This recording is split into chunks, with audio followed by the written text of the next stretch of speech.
All right, and welcome back to the forecast card. The definition of a midday, we went 5-5. The big lock comes through again, but this time I literally end up with net 0 units. Didn't lose any units, didn't gain a single unit. My bankroll stayed the same, so pretty much a nothing burger day. Wisconsin, as sweat free as they come. They completely dominated UCLA the entire game. Texas, I believe they didn't actually end up covering the full game. So really glad I took the one half. They played pretty solid in the first half, kept it within 3. Yeah, not much to say about that one. Tennessee came out a little bit cold defensively, as I expected. Marquette, not really much to say. They were up at half, and they just imploded. Almost lost by like 20 points. The St. John's team, man, like they're so disciplined. You cannot give them a single thing. Yeah, Marquette gets outshot 44-26 in the second half. End up losing the game by 16. Looked close at half, but didn't end up being close. BYU, someone mentioned it in the comments. I honestly didn't cap this game well. Obviously, Houston's not an easy team to play when you're going to be tired, especially when you're going to rely on the 3-ball. They looked terrible. They actually outscored Houston in the second half, but the first half was just completely one way. Houston just dominated that entire game. So, yeah, I guess BYU's Cinderella was kind of due to end until the big tournament. So we'll see how far they go there. North Texas looked a little bit sus in the first half. They were only at 5 or down 5 at half, and they completely dominated the second half, 51-28, to win by 18. Was quite surprised how terrible they were in the first half, but I guess they were a little bit cold coming into it. But yeah, they played how I expected them to in the second half, which was nice. Didn't think that one was going to hit. Kent State, I saw a lot of people that I love on this side as well. They just played bad. Sullinger was the only half decent player on their team. Everyone else sucked ass. Yeah, Miami just had a few too many weapons. They outscored them 40-31 in the second half. End up winning that game by 8. Dayton, this game ends up going to overtime. This is the one that pissed me off. I always have one of these games that like stops me from going 6-4 or 4-3. It's always just one game where they just can't close it out. Obviously, they shouldn't have really been in that position in the first place. St. Joe's kind of imploded in the second half, but you're up 2. There's like 7 seconds left. You're shooting free throws. Of course, they miss it, and then they foul St. Joseph's, and they make both free throws. Shitty one. They end up losing in overtime, so that one doesn't end up cashing. Purdue versus Michigan, over 146. Pretty sweat free. Again, like most of the overs, I feel like I take. This one was honestly the fact, even though it cashed, it was still pretty unlucky. These teams cannot hit a 3 to save their life. This covered basically because they were fouling a lot and getting a lot of free throws. So I guess it kind of bounced out in the end. Total ends up being around 154, so pretty solid. But yeah, Purdue 7 for 22 from 3, Michigan 8 for 26 from 3. But luckily they shot their free throws well, which ended up being the difference. So can't complain. Lock comes through again. Just been 17-6 on the season since tracking, which has been awesome. Seattle, yeah, they were never really in this game. Utah Valley, kind of a wagon. Yeah, I really thought they would be able to show up big time for this game, especially after having a bad season, but they just got outplayed. And to finish it off, a lot of you guys doubted me in the comments, but I'm telling you, man, this UConn team, they have the big name, the big coach, but their talent's just not the same.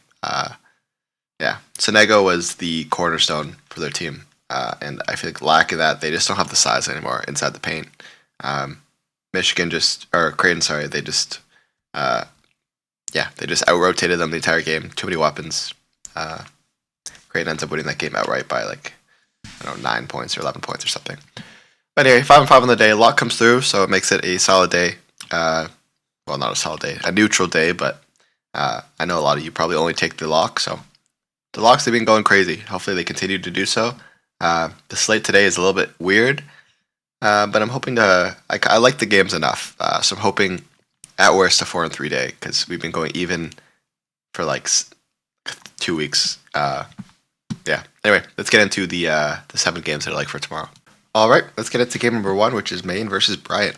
Now, the American East is actually really unique because it's one of the few conferences where the their conference tournament game is at home for the higher seed in the finals.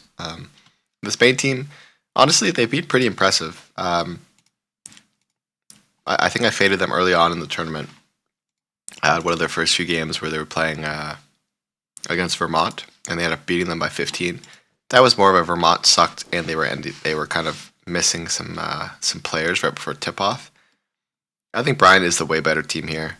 They've already beat Maine by 8 and by 26 at home. Again, as I said, the America East is one of the only tournaments where the home team gets to be home for the final game, and that's where they beat Maine by 26 points. I think we're getting the way better team here.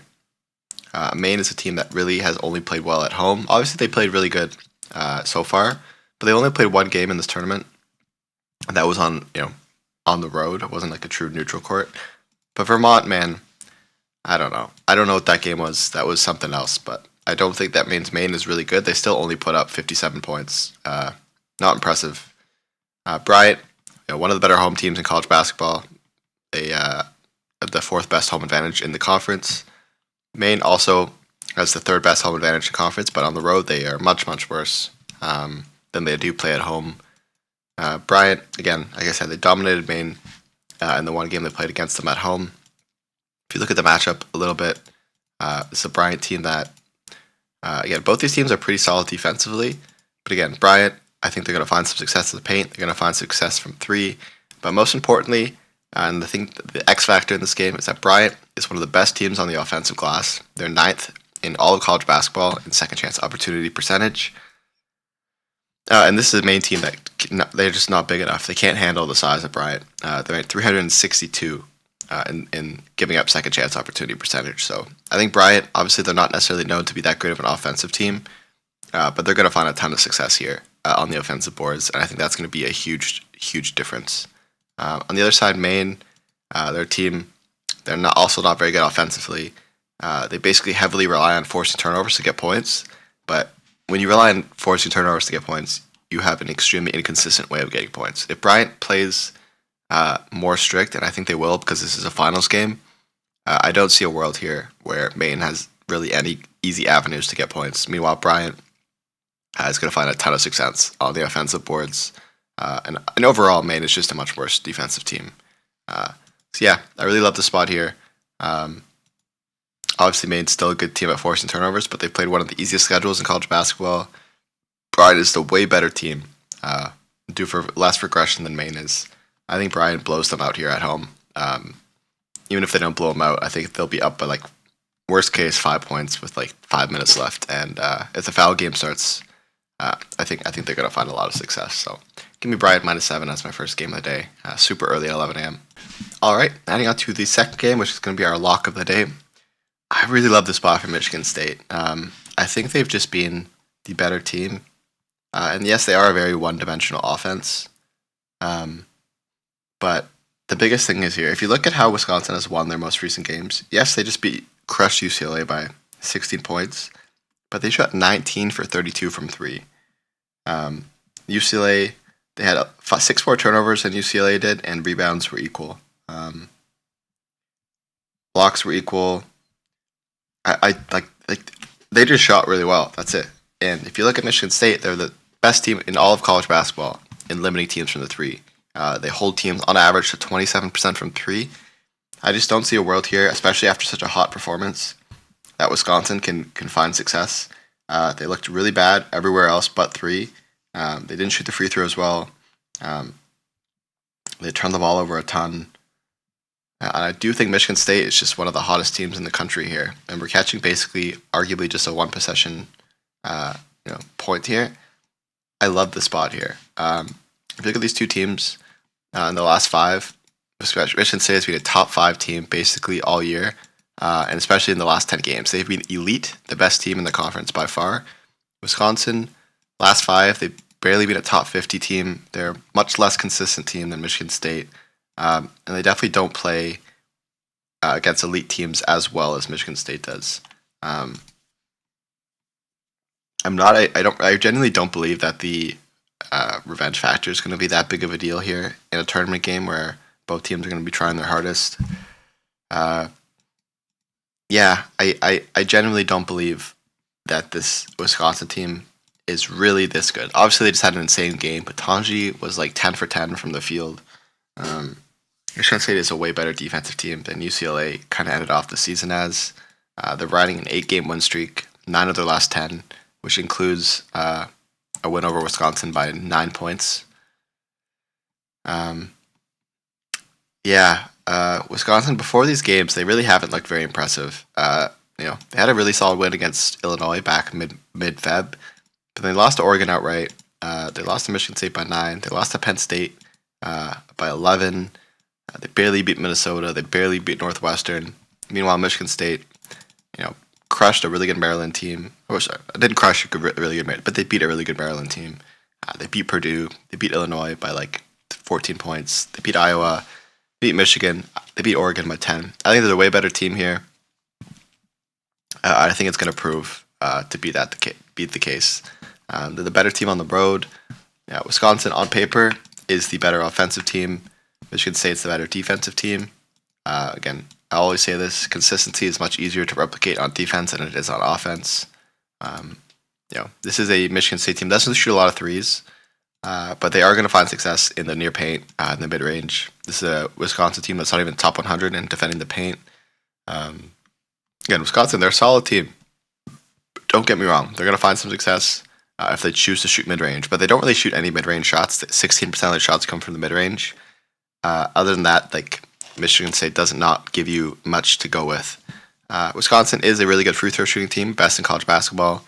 And Michigan State maybe will have some problems. That might be the biggest difference in this game, is that Wisconsin does draw a decent amount of fouls, but Michigan State draws a lot more fouls. I think it does end up balancing. And these two teams are both top 10 in free throw shooting, or average variance.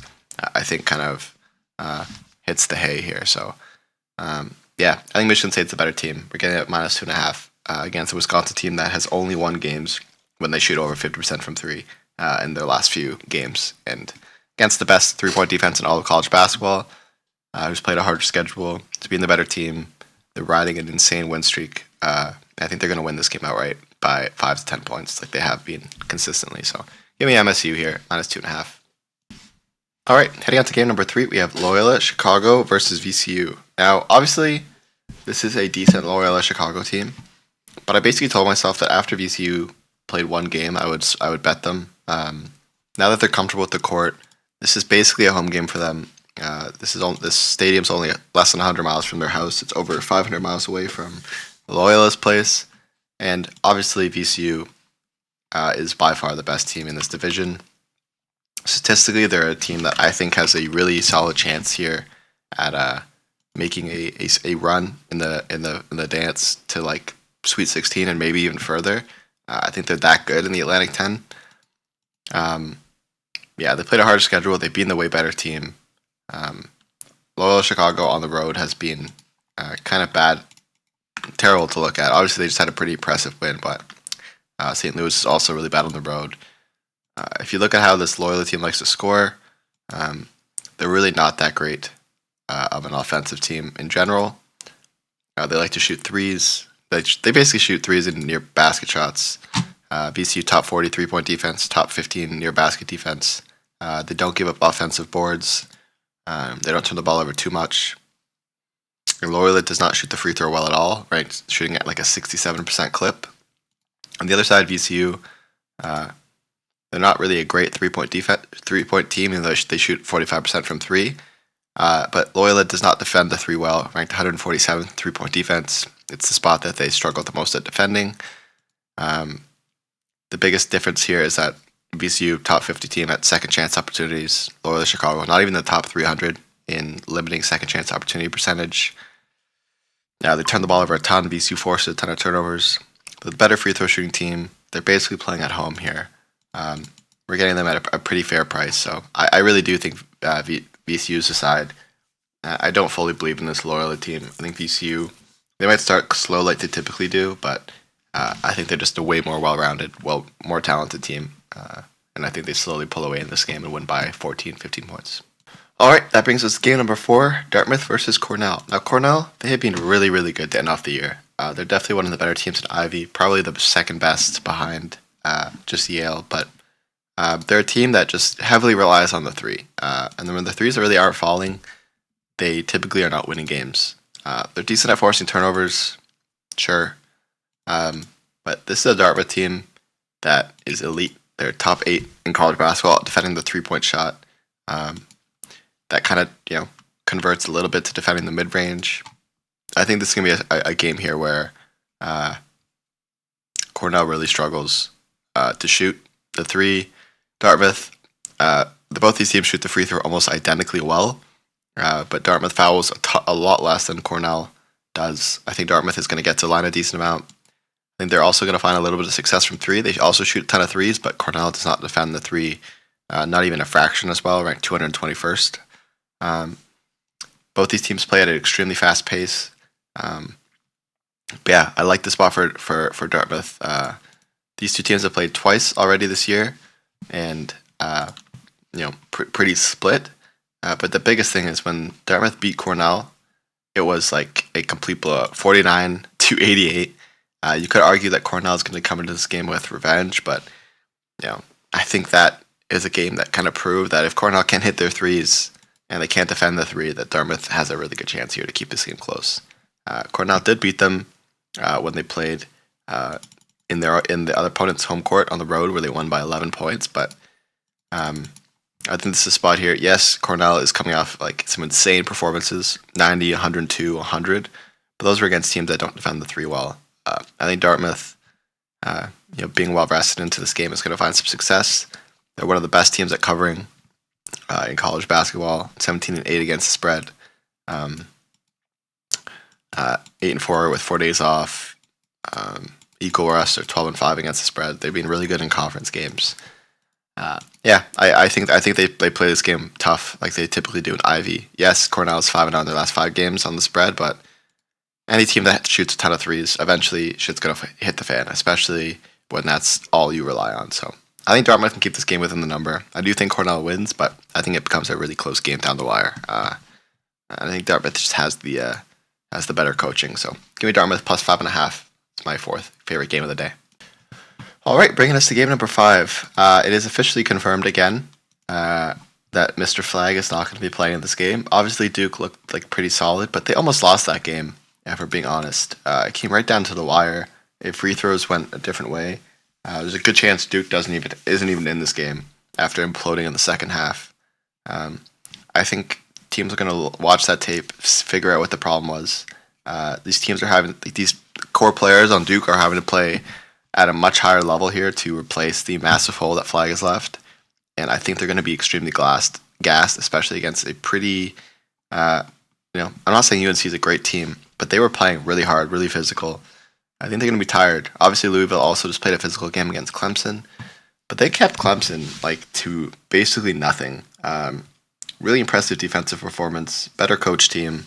Keeping Clemson to 73, I think is, I don't know. I think obviously Duke, everyone's going to be on Louisville because Flag's out. It's going to be kind of a square play, I guess you could say, but catching 6.5 with his Louisville team, I think they're trying to prove something in this tournament. I feel like you can't even look at the stats for Duke's. Obviously, if these teams are fully healthy, Duke is the way better team, but I think Louisville has a chip on their shoulder. They're I don't know. I don't know what to say. I think this is just too many points, kind of disrespectful to a Louisville team that's playing at a really high level defensively and finding some success. Hepburn has been really insane lately, especially in forcing turnovers. This Duke team that missing their primary ball handler is going to look completely lost, especially against a Louisville team that plays really aggressive defense. So give me Louisville here to spring out the money line as well. All right, that brings us to the last 2 games of the day. We have Tennessee. I just think this is too many points. Auburn, they haven't looked nearly as dominant in these tournaments as they historically have in the past, earlier this season. Obviously, they're the better, more consistent team, but Tennessee is still an elite defensive team. They're playing here with some revenge in mind. Auburn, a team that shoots a ton in the paint. Tennessee ranked number 1 in paint defense. They shoot a lot of threes. Tennessee ranked 2nd in three-point defense. They typically get a lot of boards and points off steals. Tennessee number 1 in limiting boards, 23rd in limiting points off steals. They don't foul a lot. On the other side, Auburn, they're a team that actually is not that great on the offensive board. It's not even ranked top 100. I think Tennessee is going to find some success there. They're going to find a little bit of success from the free throw line against an Auburn team that has had issues with fouling, right? 240th and sending teams to the line. So I think we're getting, if Tennessee plays to the best of their ability, which I think they will show up against an Auburn team, I think this is going to be the best game of the night. It's going to be a very defensive-focused game, but obviously Auburn is the better offensive team, but I always take defense in these matchups, especially in a revenge spot. I think Tennessee looked really, really good. Obviously, they weren't playing a team nearly as talented as Auburn. Many people have Auburn as especially with the recent news with Flag, a lot of people have Auburn as the favorites, but they played really solid against this Texas team, who was coming to this game extremely hot. They still put up 83 points against a decent Texas defense. They only turned the ball over eight times. They out-rebounded. They played a pretty solid assist game, 6 blocks. Yeah, I think they have a good chance to keep this game neck and neck throughout the entire ending of it. To end it off, we have Miami, Ohio versus Akron. Two of the faster teams in the conference, and it's not even close. These two teams kind of just both huck up a metric ton of shots, and they don't really play a lot of defense. We're getting, I think, a pretty solid number here. I have this modeled at 162. I think both these teams are going to find a lot of success where they typically like to score. And I think both teams are not going to defend well. Miami, Ohio ranks 67th in pace. Akron, almost a top 10 team in pace. Both these teams play extremely quickly. Miami, they shoot a ton of threes. They shoot a good chunk of mid-range shots. They're pretty good at forcing turnovers. This is an Akron team that doesn't defend well, especially the mid-range. I think Miami, Ohio is going to find a lot of success scoring. But especially on the other side, Akron, they also shoot a ton of threes. They force a lot of turnovers. This is not a good Miami, Ohio defense. Ranked 298th in three-point defense, 269th in limiting turnovers. Both these teams are pretty solid from the line. I think this game ends up being like an 80-80 type of game, pretty much with like 4 or 5 minutes left. I think these are just two elite offenses that both play no defense. So give me the over in the Miami, Ohio versus Akron game. In terms of leads, I do like Yale here against Princeton. Princeton looked so bad to end off the year. Yale didn't look very good either. Honestly, the Ivy League looked all dog shit. Like at the end of the year, Penn looked like the best team. I don't even know what was going on. So that's why I'm not going to bet it. I don't really know what's going on in this fucking division. This conference is a joke. No idea what's ever going on. But I do think Yale's the better team here. And they probably end up winning this game by 10. Florida, Bama under. Both high-paced teams. But both teams play really good defense where it counts. I think this is going to be a more defensive game than it will be offensive. And St. Joseph's, I think they're just a way better team in this matchup. Obviously, they just beat Dayton, which is a pretty solid win, but I do think that they're going to win this game by 3 or 4 points. I think they're just a more consistent team. They have a solid win under their belt. You could argue overtime is a little bit scary. People don't like to bet them, but George Mason is just due for way too much regression, and they're just way too inconsistent.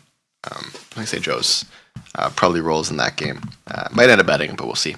Anyway, those are the 7 games I like today. As always, to lock is Michigan State minus 2.5, mostly because of the 3-point defense.